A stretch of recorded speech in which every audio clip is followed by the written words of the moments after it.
Bonjour à tous, aujourd'hui on va suivre un tutoriel pour remplacer la vitre arrière sur un Sony Xperia M5 ou M5 Dual, ce sont les mêmes vitres arrière.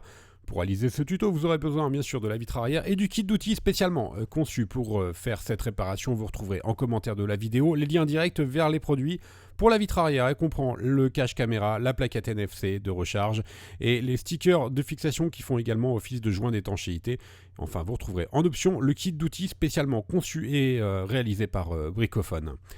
C'est une réparation qui est assez simple, il faut compter à peu près 15 minutes et la difficulté est notée 2 sur 5 sur notre site internet. On va commencer tout de suite la réparation. Avant toute chose, bien sûr, il faut identifier votre modèle pour être bien sûr que vous avez un M5 ou un M5 Dual. Vous allez dans Réglages à propos du téléphone, numéro de modèle et vous vérifiez qu'ils correspondent bien à ceux qui sont indiqués sur la vidéo. On commence par éteindre le téléphone, bien sûr, avant toute réparation. Et ensuite, on va simplement décoller la vitre arrière. Il faut savoir que la vitre arrière, elle est collée sur les contours, donc sur les bords. Faites attention, il y a la batterie qui est juste derrière. Le but, ça va être de chauffer le contour du téléphone. Première méthode, on peut utiliser un coussin chauffant qui est à placer au micro-ondes pendant 1 à 2 minutes. Et ensuite, on va l'appliquer sur tout le contour du téléphone pour pouvoir chauffer la vitre arrière et donc ramollir la colle qui est derrière. Ça, c'est la première méthode avec le coussin chauffant. Et la deuxième méthode que l'on va vous présenter, c'est avec l'utilisation d'un décapeur thermique ou d'un sèche-cheveux. Attention, pour le décapeur thermique, pas à plus de 80-90 degrés.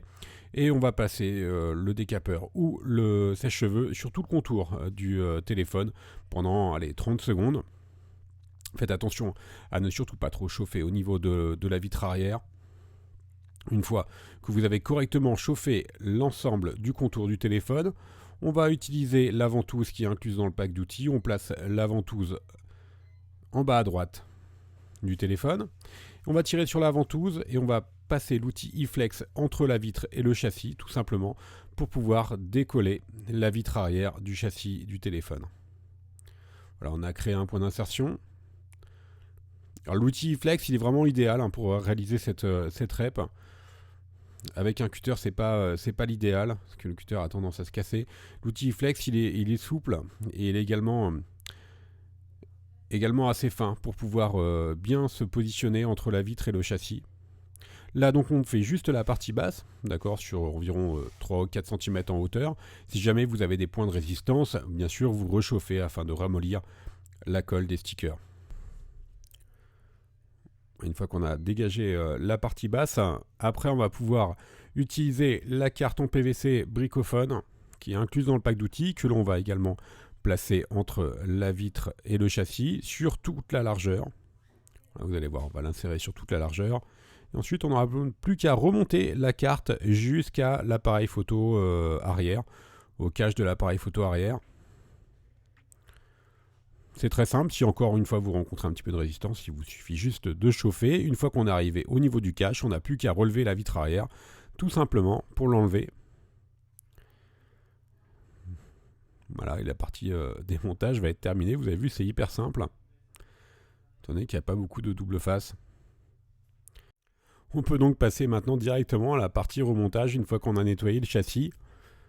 C'est très simple, la vitre arrière d'origine elle est vendue avec les stickers d'étanchéité qui sont déjà présents sur la vitre, donc on n'aura vraiment pas grand chose à faire. On enlève juste la protection qu'il y a sur l'opercule de la vitre arrière. Ensuite on va faire de même pour les stickers de la vitre arrière.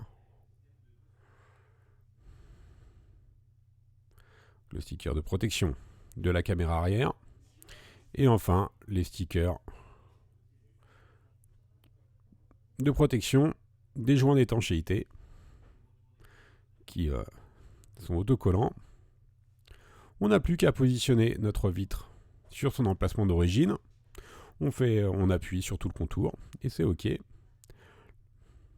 La réparation est maintenant terminée. Vous avez vu, c'est vraiment une réparation très simple sur le M5 quand on utilise les bons outils et surtout la vitre d'origine avec les stickers prémontés. N'oubliez pas que vous bénéficiez de 10% de remise avec le code YouTube sur notre site internet. Nous sommes joignables par mail, par chat ou encore par téléphone. Merci à tous d'avoir suivi ce tuto et à bientôt pour de nouvelles vidéos.